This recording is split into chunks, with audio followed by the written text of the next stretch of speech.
Your phone buzzes, someone you haven't spoken to in months just posted something controversial on social media. Your heart rate spikes, your mind races. You know you should ignore it. Scroll past, move on with your day, but you can't. You click, you read. You feel that familiar cocktail of outrage, superiority, and adrenaline flooding your system. 20 minutes later, you're deep in a comment thread arguing with strangers about something that has absolutely no impact on your actual life. Sound familiar? Here's the uncomfortable truth. You didn't stumble into that drama by accident. You sought it out. Your brain craved it like a drug, and you fed that craving because on some level, drama feels better than peace. We live in a world that's supposedly more peaceful than any time in human history, yet we're more anxious, more divided, and more mentally exhausted than ever before.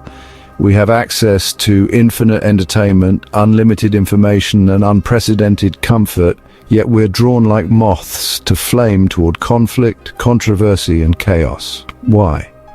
The answer lies in a dark secret about human psychology that we've been ignoring for too long. We're not wired for peace, we're wired for survival. And drama, artificial, manufactured, completely unnecessary drama, hijacks our survival mechanisms in ways that feel intensely alive but leave us spiritually dead. We've become addicted to our own stress responses. We've confused intensity with meaning, stimulation with satisfaction, and emotional chaos with emotional depth. We're high-functioning drama addicts, and most of us don't even realize it. But here's what nobody's talking about.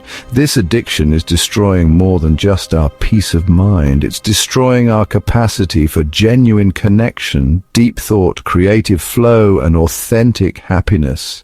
It's turning us into emotional junkies who mistake the hit of manufactured crisis for the satisfaction of genuine living. Think about the last time you experienced true peace, not the absence of problems, but the presence of calm contentment. Not the numbness that comes after emotional exhaustion, but the clarity that comes from inner stillness. When was the last time you felt that? And more importantly, how long did you let yourself stay there before seeking out the next source of stimulation? If you're honest, really honest, you might realize that peace makes you uncomfortable. That quiet moments feel boring, that contentment feels somehow insufficient, and here's where it gets really interesting. So what if this discomfort with peace isn't a character flaw, but actually a feature of how your brain is designed? And what if understanding your addiction to drama is the first step toward a kind of freedom you didn't even know was possible? So, let me tell you about Maya, a successful marketing executive who lived her life like it was a Netflix series, and she was determined to make sure every episode had enough plot twists to keep the audience engaged. Maya's days were honestly masterpieces of manufactured intensity. She'd wake up to 17 notifications, each one triggering a small spike of adrenaline. Work emails marked urgent, though to be fair, nothing was ever truly urgent. Text messages from friends sharing the latest relationship drama. News alerts about whatever crisis was trending that day. By 9 in the morning, Maya's nervous system was already in overdrive, and she absolutely loved it. She felt important, needed, alive. Her calendar was packed with back-to-back meetings, each one a mini performance where she could demonstrate her quick thinking and crisis management skills. Maya had trained herself to thrive on deadline pressure, last-minute changes, and high-stakes presentations. She told herself she worked best under pressure, not realizing that she was actually addicted to the neurochemical cocktail that pressure provided. Her relationships followed the same pattern. Maya was drawn to complicated people with complicated problems. Her romantic life was a series of intense connections with emotionally unavailable partners. Her friendships revolved around crisis management. She was the person everyone called when their life was falling apart. Maya believed she was being helpful, being a good friend, being someone who could handle anything. But underneath, she was feeding an addiction to emotional intensity that made peaceful moments feel somehow empty. The pattern became clearest during Maya's first real vacation in 3 years. She'd planned a week at a beautiful beach resort. No meetings, no deadlines, no crisis to manage. Just sun, sand, and the novel she'd been meaning to read for months. But by day 2, Maya was miserable. The silence felt oppressive. The lack of urgent demands felt like emptiness rather than freedom. She found herself checking work emails obsessively, not because anything important was happening, but because she needed the hit of purpose that crisis provided. She started picking fights with her partner over trivial things: where to eat dinner, what time to go to the beach, how to spend their evenings. Not because she cared about these decisions, but because conflict felt more familiar than harmony. On day 3, Maya did something that would have seemed insane to anyone watching. She called her boss and asked if there were any emergencies she could help manage remotely. She literally paid money to interrupt her own vacation with work stress. The relief she felt when her boss mentioned a client crisis was immediate and overwhelming. Finally, she had something important to focus on. Finally, she felt needed again. Finally, the uncomfortable emptiness of peace was replaced by the familiar intensity of drama.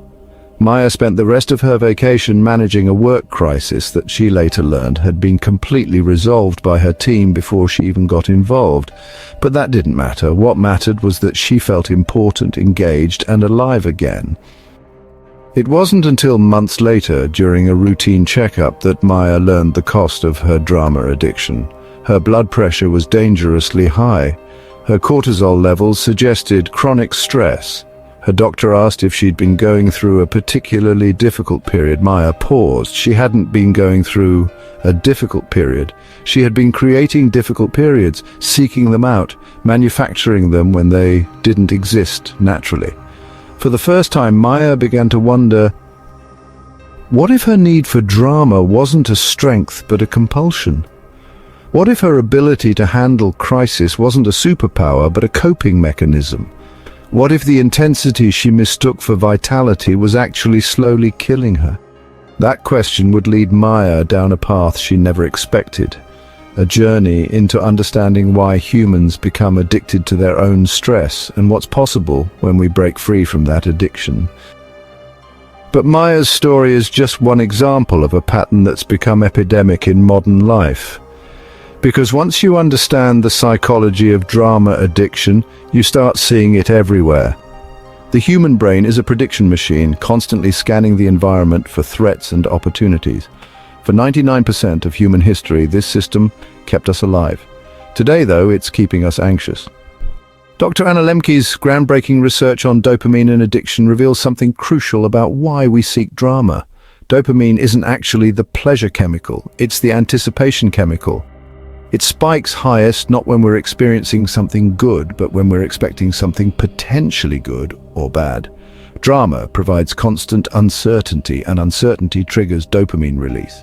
When you're following a developing crisis, whether it's a work emergency, relationship conflict, or social media controversy, your brain is flooded with the same neurochemical that makes gambling, social media, and other behavioral addictions so compelling.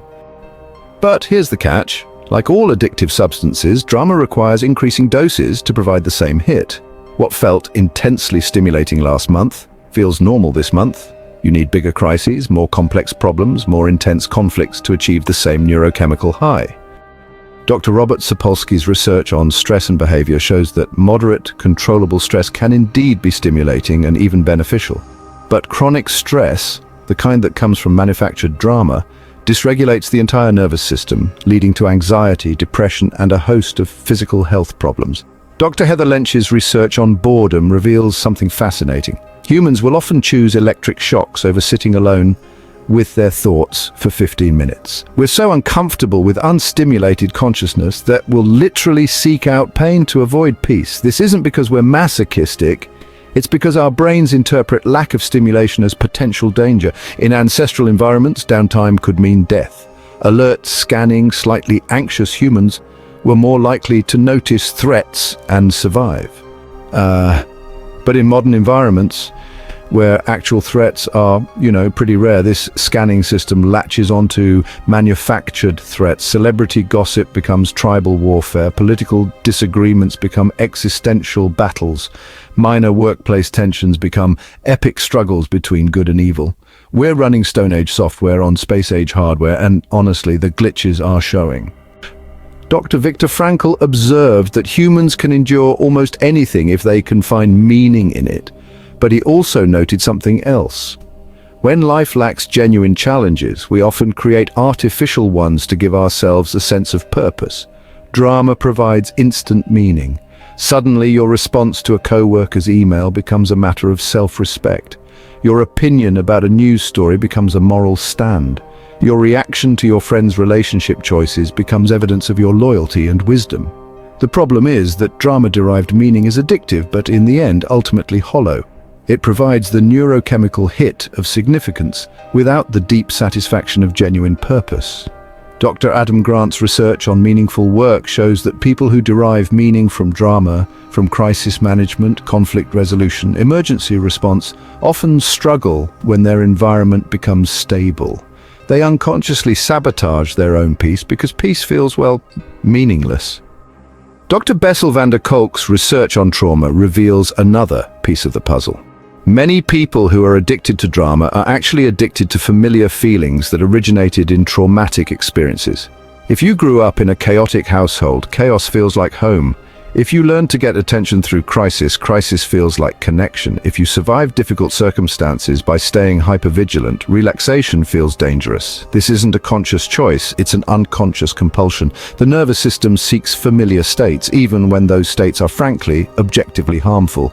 Drama addiction is often trauma response in disguise. Dr. Pete Walker's work on complex PTSD shows that people with trauma histories often experience peaceful moments as calm before the storm rather than genuine relief.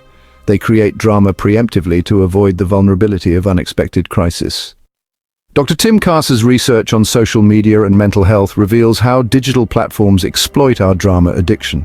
Social media algorithms are designed to maximize engagement and, well, engagement is highest when people are emotionally activated, preferably angry, outraged, or anxious. The platforms literally profit from keeping you in a state of emotional turmoil.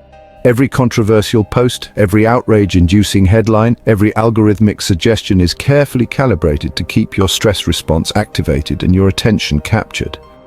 Dr. Sherry Turkle's research on digital relationships shows that we're increasingly substituting online drama for offline connection. We mistake the intensity of digital conflict for the intimacy of real relationship. And, we confuse having strong opinions about other people's lives with having meaningful involvement in our own lives. Buddhist psychology identified this pattern over 2,500 years ago. The concept of dukkha, often translated as suffering but actually closer to unsatisfactoriness, describes the human tendency to be perpetually dissatisfied with peaceful states. The Buddha taught that humans suffer not because bad things happen, but because we're, addicted to wanting things to be different than they are. This craving for different, whether better or worse, keeps us trapped in cycles of mental agitation. Stoic philosophers understood this too. Marcus Aurelius wrote extensively about the human tendency to create problems where none exist. How much trouble he avoids who does not look to see what his neighbor says or does. The Stoics distinguished between preferred indifference, which are things we naturally prefer but don't actually need for happiness, and true goods, wisdom, virtue, inner peace. Drama addiction keeps us focused on preferred indifference while neglecting true goods. Dr. Nora Volkow's research on addiction neuroscience reveals that all addictions, whether to substances or behaviors, share common brain pathway disruptions. The prefrontal cortex, which is responsible for long-term thinking, becomes less active, while the limbic system, responsible for immediate reward seeking, becomes hyperactive. Drama addiction follows this exact pattern. People become unable to consider the long-term costs of emotional intensity while becoming hypersensitive to opportunities for immediate stimulation. The chronic stress of drama addiction actually shrinks the hippocampus, which handles memory and learning, while enlarging the amygdala, responsible for fear and emotional reactivity. Over time, drama addicts literally become less capable of learning from experience and more reactive to perceived threats. This neurological rewiring explains why people can intellectually understand that drama is harmful while still being unable to resist seeking it out. It's not a character flaw, it's a hijacked reward system. To understand why drama addiction is so destructive, we need to examine the profound difference between living in drama culture versus peace culture. In drama culture, everything is urgent, everything is personal, and everything is a test of your character, intelligence, or worth. Conversations become competitions, disagreements become battles, minor inconveniences, well, they become major crises. People in drama culture mistake emotional intensity for emotional depth. They confuse conflict with passion, chaos with creativity, and stress with productivity. They believe that if life isn't dramatic, it isn't meaningful. Dr. John Gottman's research on relationship dynamics shows what happens when couples operate from drama culture. They develop what he calls negative sentiment override, a state where neutral comments are interpreted as attacks, minor disagreements escalate into major fights, and peaceful moments are experienced as tension waiting to explode. In drama culture, people become addicted to the neurochemical rush of conflict resolution. They unconsciously create problems so they can experience the satisfaction of solving them. They pick fights so they can experience the relief of making up. This creates what psychologists call trauma bonding, relationships held together not by genuine connection but by shared intensity. People mistake the adrenaline of conflict for the oxytocin of intimacy. Peace culture doesn't mean the absence of challenges or emotions. It means relating to challenges and emotions from a place of inner stability rather than inner chaos. In peace culture, disagreements are opportunities for understanding rather than contests to be won. Emotions are information to be considered rather than forces to be overwhelmed by. Problems are puzzles to be solved rather than dramas to be performed. Dr. Barbara Fredrickson's research on positive emotions shows that people who operate from peace culture experience what she calls broaden and build responses to challenges. Instead of narrowing their focus to immediate threats like drama addicts do, they broaden their perspective to include multiple solutions and build resources for long-term resilience. People in peace culture are more creative, more emotionally intelligent, and more effective at actually solving problems rather than just reacting to them. They save their stress response for genuine emergencies, which means, honestly, they have more energy available for everything else.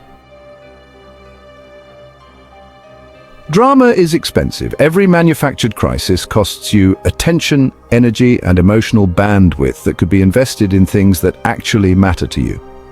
Consider Maya's vacation example. She spent more mental energy on a work crisis that didn't need her involvement than she would have spent reading 3 books, having 5 meaningful conversations, or developing a new skill. Dr. Daniel Kahneman's research on attention shows that humans have a limited capacity for focused thought. When that capacity is consumed by drama, there's nothing left for reflection, planning, learning, or creative thinking. People addicted to drama often feel busy and important, but they're actually inefficient and unfocused.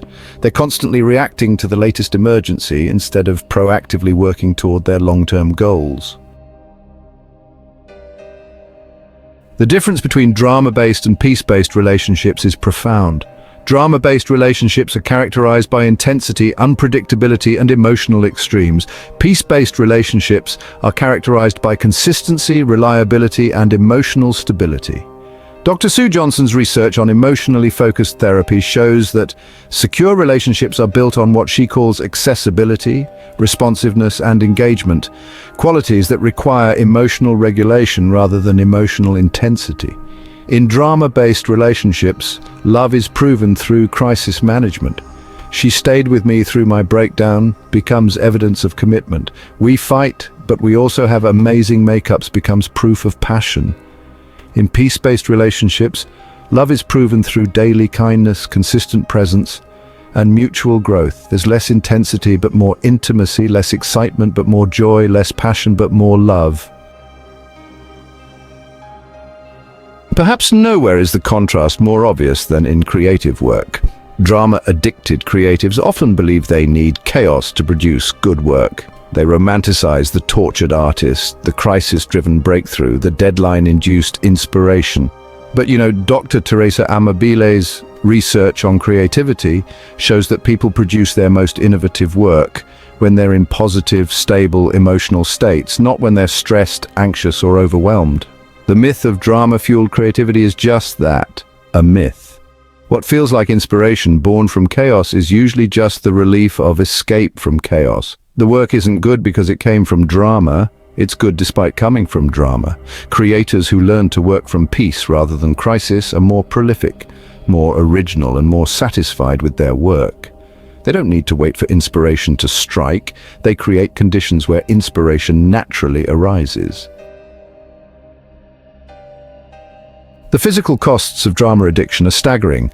Dr. Elissa Eppel's research on cellular aging shows that chronic stress, the kind created by constant emotional intensity, literally shortens telomeres, the protective caps on chromosomes that determine cellular lifespan.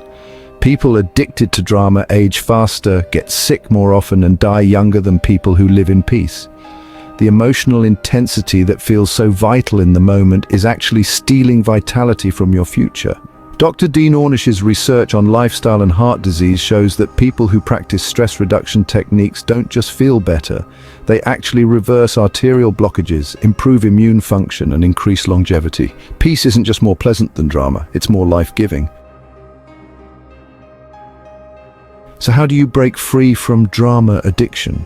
How do you retrain a nervous system that's been conditioned to seek intensity and resist peace? The answer isn't willpower. Willpower is what got you addicted to drama in the first place.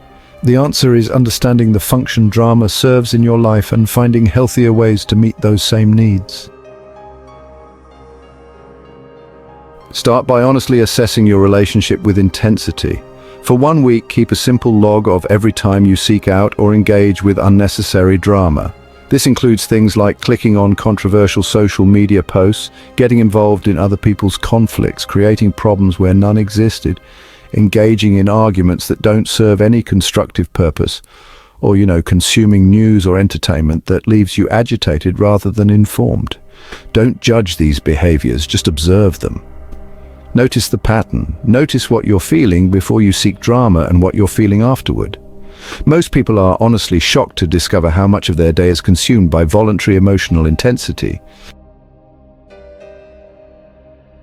Dr. Stephen Porges's research on the polyvagal system shows that humans have, 3 primary nervous system states: social engagement, which is a kind of calm alertness; sympathetic activation, that's the fight or flight mode; and dorsal shutdown, which is more like collapse or numbness. Drama addicts typically oscillate between sympathetic activation and dorsal shutdown. They're either intensely activated or, honestly, completely exhausted. They rarely experience the social engagement state, where genuine peace and connection are actually possible.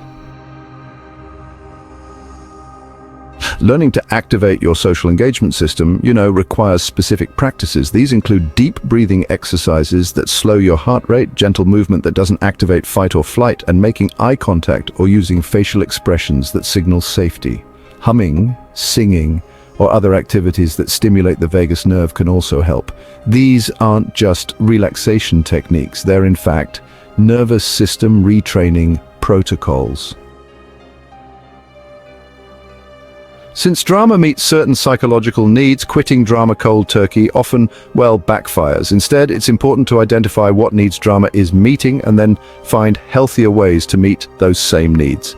If drama provides a sense of importance, you might want to find meaningful projects that genuinely matter. If drama gives you intensity, try challenging physical activities or creative pursuits, and if drama provides connection, seek out relationships based on shared interests rather than shared problems. Dr. Gabor Mate's research on addiction shows that all addictions are ultimately attempts to regulate emotional states. The solution isn't to suppress the need for regulation, but to find more effective regulation strategies. Dr. John Kabat-Zinn's research on mindfulness-based stress reduction shows that people can actually learn to observe their thoughts and emotions without being controlled by them. This is crucial for drama addiction because the addiction operates through unconscious emotional reactivity.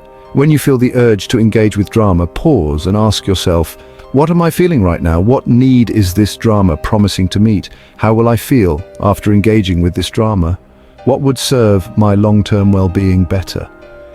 This pause between stimulus and response is, really, where freedom lives. You can't control whether you feel drawn to drama, but you can choose whether to act on that attraction. Just as you can train your body to be stronger through exercise, you can train your nervous system to be more comfortable with peace through specific practices. Start with 5 minutes of intentional peace daily. Sit quietly without any stimulation, no music, no podcasts, no books, no phone, just you and your own consciousness. Notice what arises. Most people immediately feel restless, bored, or anxious. This is withdrawal from drama addiction. The discomfort is temporary and necessary. Gradually increase your peace tolerance. Work up to 20 minutes of unstimulated consciousness. Learn to find this time rich rather than empty, interesting rather than boring. Drama addicts often have poor boundaries around other people's emotions and problems. They get pulled into every crisis, conflict, and controversy in their social circle. Learning to say, "I care about you, but I can't get involved in this drama," is essential for recovery. This doesn't mean becoming callous. It means distinguishing between supporting someone and enabling their drama addiction. Dr. Brené Brown's research on boundaries shows that people with healthy boundaries are actually more compassionate, not less. They can offer genuine support without getting sucked into emotional chaos. Just as you can improve your physical health by being intentional about what you eat, you can improve your mental health by being intentional about what you consume mentally. Dr. Cal Newport's research on attention and focus shows that the modern information environment is designed to fragment attention and maintain low-level anxiety. Social media, news cycles, and even entertainment are optimized for engagement, not well-being. Create what author Ryan Holiday calls the obstacle is the way approach to information consumption.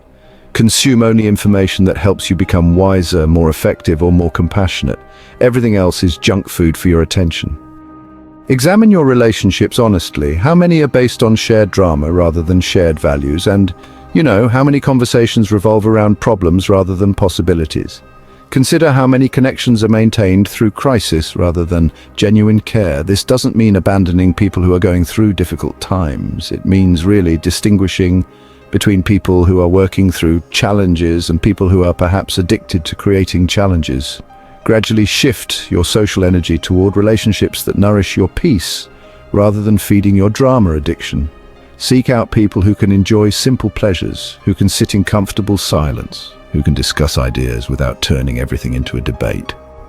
Now let's explore what becomes possible when you break free from drama addiction and learn to operate from genuine peace.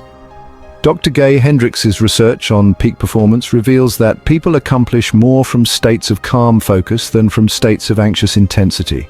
When you're not wasting energy on manufactured crises, you have more energy available for meaningful work. Peace isn't the enemy of productivity, it's productivity's secret weapon. When your nervous system isn't constantly activated by drama, your prefrontal cortex can function optimally, leading to better decision-making, clearer thinking, and more creative problem-solving. Maya discovered this when she finally learned to work from peace rather than crisis. Her output didn't decrease when she stopped creating artificial deadlines and last-minute pressures. It increased. And the quality of her work improved dramatically because she could think clearly rather than just react quickly. When you stop needing drama to feel connected, you can experience what Dr. John Gottman calls positive sentiment override, a state where, neutral interactions are interpreted positively and, minor conflicts are resolved quickly without escalation. Relationships based on peace rather than intensity might seem less exciting at first, but they're honestly infinitely more satisfying.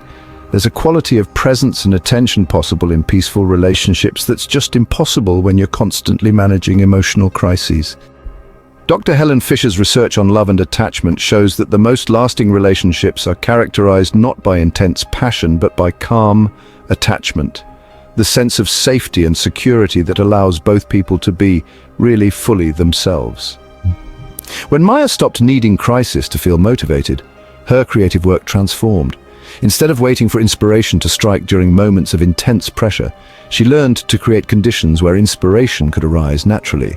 Dr. Arne Dietrich's research on the neuroscience of creativity shows that innovative thinking requires what he calls transient hypofrontality, a temporary reduction in the analytical, judgmental functions of the prefrontal cortex. Drama and stress activate precisely the brain regions that inhibit creativity. Peace and relaxation activate the default mode network, the brain state associated with insight, innovation, and original thinking. Dr. Daniel Goleman's research on emotional intelligence reveals that people who can maintain equanimity in challenging situations are more effective leaders, better collaborators, and more successful in virtually every domain of life. But emotional intelligence isn't about suppressing emotions. It's about not being overwhelmed by them. People who operate from peace can feel their emotions fully without being controlled by them. When you're not addicted to emotional intensity, you can actually experience the full spectrum of human emotion more richly. Anger becomes information about boundaries rather than fuel for conflict. Sadness becomes an invitation to grieving rather than a problem to be fixed. Joy becomes a natural state rather than a fleeting escape from problems. Perhaps most importantly, when you're not operating from drama addiction, you can make decisions based on wisdom rather than reactivity. Dr. Daniel Kahneman's research on decision-making shows that people make better choices when they are in calm, reflective states rather than emotionally activated states. Peace doesn't make you passive, it makes you strategic. When Maya learned to operate from peace, she didn't stop caring about her work. She started caring more effectively. She could see problems more clearly, consider solutions more thoroughly, and implement changes more skillfully. So, the deepest fear people have about giving up drama addiction is that life will become boring, that without intensity, they'll feel dead inside. That peace means settling for less than what life can offer. This fear is understandable, but completely backwards. Drama provides intensity, a surface-level emotional activation that feels significant in the moment but leaves no lasting satisfaction. Peace provides depth, a quality of presence and awareness that grows richer over time. Think of the difference between fireworks and stars. Fireworks are dramatic, exciting, impossible to ignore, but they last for seconds and leave nothing behind but smoke. Stars are quiet, constant, easy to overlook, but they provide steady light for navigation and wonder for contemplation. Drama addiction keeps you chasing fireworks while missing the stars. Dr. Mihaly Csikszentmihalyi's research on optimal experience shows that people feel most alive not during moments of high stimulation, but during moments of what he calls autotelic experience, activities that are intrinsically rewarding rather than performed for external outcomes. Reading a good book feels more alive than arguing with strangers online. Having a genuine conversation with a friend feels more alive than gossiping about mutual acquaintances. Working on a project you care about feels more alive than managing someone else's crisis. True aliveness comes from engagement, not excitement, from presence, not passion, from meaning, not mania. When you stop consuming and creating drama, you suddenly have enormous amounts of time and mental energy available. Most people don't realize how much of their day is consumed by unnecessary emotional processing until they stop doing it. Maya discovered that eliminating drama from her life was like getting a promotion in time. She suddenly had hours available for activities she'd been too busy for: reading, learning new skills, deepening relationships, pursuing hobbies that brought her joy rather than stress. The irony is that people often resist giving up drama because they think they don't have time for peace. In reality, drama is what's stealing their time. Dr. Dilip Jester's research on wisdom shows that people develop wisdom through reflection, not just experience. But, reflection actually requires mental space that drama addiction destroys. When you're constantly reacting to the latest crisis, you never really develop the capacity for the kind of deep thinking that leads to insight and growth. You end up accumulating experiences without extracting wisdom from them. Peace creates the mental space where experiences can be processed into understanding, where patterns can be recognized, and where genuine learning can actually occur. Perhaps most surprisingly, people who give up drama addiction often find their relationships becoming more intimate, not less. When you're not addicted to emotional intensity, you can actually appreciate subtlety, nuance, and the quiet satisfaction of genuine companionship. Dr. Arthur Aaron's research on relationship satisfaction shows that couples who focus on novel, challenging activities together, rather than dramatic conflicts, maintain higher levels of satisfaction and connection over time. When Maya stopped attracting and creating relationship drama, she initially worried her connections would become boring. Instead, she discovered levels of intimacy she'd never experienced before. Conversations became explorations rather than debates. Shared activities became opportunities for presence rather than performance. Breaking free from drama addiction isn't about becoming a different person. It's about becoming more authentically yourself. Here's the step-by-step process that research and real-world experience have shown to be most effective. The first phase is simply becoming aware of your drama patterns without trying to change them immediately. So notice what types of drama you're most drawn to, what emotional states trigger your drama-seeking behavior, how you feel before, during, and after engaging with drama, and what needs the drama is attempting to meet. This awareness phase typically takes between 2 and 4 weeks. Don't try to change anything just yet. Just observe. Many people are actually surprised to discover how much of their mental energy is consumed by unnecessary emotional intensity. Before you can choose peace over drama, you need to retrain your nervous system to find peace comfortable rather than threatening. Dr. Peter Levine's research on trauma and the nervous system shows that sustainable change happens gradually through repeated experiences of safety and calm, rather than through force or dramatic interventions.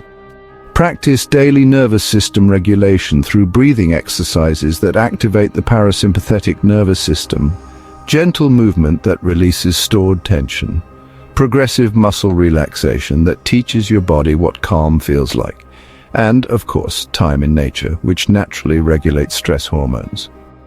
Change your environment before trying to change your behavior. Make drama harder to access and peace easier to experience. This might mean unfollowing social media accounts that consistently create emotional activation, setting specific times for news consumption rather than checking constantly, creating physical spaces in your home associated with calm rather than stimulation, and choosing entertainment that nourishes rather than agitates. Taisa? Learn to disengage from other people's drama without disengaging from the people themselves. This requires developing what Dr. Henry Cloud calls boundaries with compassion. Practice phrases like, "I care about you, but I can't get involved in this situation," or "I'm trying to reduce drama in my life, so I won't be discussing this topic, and I support you, but I'm not the right person to help with this particular problem." Remember, you can't save people from their own drama addiction, but you can avoid enabling it. Since drama addiction often stems from a need for meaning and purpose, it's important to develop sources of significance that don't depend on crisis or conflict. Dr. Darka Keltner's research on awe shows that, experiences of wonder, beauty, and transcendence provide deep satisfaction without emotional chaos. Spending time in nature, engaging with great art, learning about subjects that fascinate you, these activities really do meet the need for meaning without the cost of drama. Actively cultivate your capacity for contentment. Most people know how to be happy when good things happen and how to cope when bad things happen. But honestly, few people know how to be at peace when nothing dramatic is happening. So practice finding richness in ordinary moments. The taste of your morning coffee, the feeling of sunlight on your skin, the satisfaction of completing simple tasks, and the pleasure of undivided attention during conversations. This isn't about becoming easily satisfied with mediocrity, it's about developing the capacity to appreciate life without needing it to be constantly exciting. Learn to distinguish between genuine problems that require your attention and manufactured dramas that exist primarily to provide stimulation. Ask yourself these questions before engaging with any potential drama. Is this actually my problem to solve? Will my involvement make the situation better or just more intense? Am I being drawn to this because it needs my attention or because I need its stimulation? How will I feel about this engagement tomorrow, next week, next year? Recovery from drama addiction isn't about eliminating all intensity from your life. It's about choosing intensity wisely rather than compulsively. There are times when high energy and passionate engagement serve your values and goals. The difference is intention versus addiction. Wise people can access intensity when it's useful and return to peace when it's not. We began this journey with a disturbing recognition that you might be addicted to drama in ways that are destroying your peace and limiting your potential. We end with a liberating realization that breaking free from this addiction is not only possible, but transformative in ways you can barely imagine. For too long, we've confused strength with the ability to handle chaos. We've measured our worth by how much drama we can manage, how many crises we can solve, how much emotional intensity we can endure. But true strength isn't the ability to survive in chaos, it's the wisdom to create calm. It's not the capacity to manage drama, it's the discernment to avoid unnecessary drama in the first place. The strongest people you'll ever meet aren't those who thrive on crisis. They're those who can remain centered when crisis is unavoidable and peaceful when crisis is absent. They've learned that emotional regulation is a skill, not a weakness, and that choosing peace over drama is an act of courage, not cowardice. See, when you break free from drama addiction, you don't just transform your own life, you transform every life you touch. Peace is just as contagious as drama, but it spreads in quieter, more sustainable ways. People notice when you stop engaging with unnecessary conflict. They observe when you respond to chaos with calm rather than adding to it. They experience the relief of being around someone who doesn't need their problems to be more dramatic than they actually are. Your peace gives others permission to find their own peace. Your refusal to participate in manufactured intensity creates space for genuine connection. Your commitment to emotional regulation models a different way of being human. Dr. Daniel Siegel's research on interpersonal neurobiology shows that calm, regulated nervous systems actually help regulate other people's nervous systems through what he calls co-regulation. When you're genuinely peaceful, you become a stabilizing presence in other people's lives. When Maya finally broke free from her addiction to deadline-driven intensity, something remarkable happened to her creative work. Without the artificial pressure of manufactured crises, her natural curiosity could, actually emerge. Without the need to solve dramatic problems, she could focus on creating beautiful solutions. Her designs became more thoughtful, more original, and honestly, more deeply satisfying, both to create and to experience. She discovered that creativity flows most freely not from stress, but from spaciousness. Not from pressure, but from play. The greatest creative works in human history, from Beethoven's symphonies to Einstein's theories to Maya Angelou's poetry, emerged from minds that had learned to find richness in reflection rather than excitement in emergency. Dr. Herbert Benson's research on the relaxation response shows that people who regularly experience genuine peace develop measurably better physical health. Their immune systems function more effectively, their cardiovascular health improves. Even their genes express differently, favoring longevity and resilience over stress response. The peace you cultivate today becomes the vitality you enjoy tomorrow. Every moment you choose calm over chaos is an investment in your future well-being. Without drama consuming your mental bandwidth, you suddenly have enormous capacity for the kind of deep thinking that leads to wisdom. You can reflect on your experiences, recognize patterns, and extract lessons that improve your decision-making. Dr. Igor Grossman's research on wise reasoning shows that wisdom develops through what he calls intellectual humility, the ability to consider multiple perspectives without emotional reactivity. Drama addiction makes intellectual humility nearly impossible because everything becomes personal, urgent, and absolute. When you're not addicted to being right, you can focus on being effective. When you're not addicted to winning arguments, you can focus on understanding truth. When you're not addicted to emotional intensity, you can appreciate emotional subtlety. Perhaps most beautifully, breaking free from drama addiction allows you to experience love in its most mature and satisfying forms. Instead of the roller coaster intensity of drama-based relationships, you can experience the steady joy of partnership based on mutual respect, genuine affection, and shared growth. Dr. Barbara Fredrickson's research on love shows that the most nourishing form of love isn't passionate intensity, but what she calls micro-moments of positivity resonance. Brief experiences of genuine connection and mutual care. These moments are only possible when your nervous system is calm enough to actually attune to another person, rather than react to your own internal drama.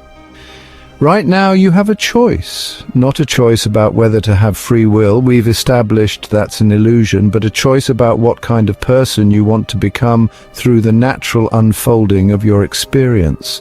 You can continue feeding your addiction to drama, mistaking intensity for meaning, chaos for vitality, and emotional reactivity for emotional depth. This path is familiar, immediately gratifying, and ultimately exhausting. Or you can begin the patient work of retraining your nervous system to find satisfaction in peace, meaning in simplicity, and aliveness in presence.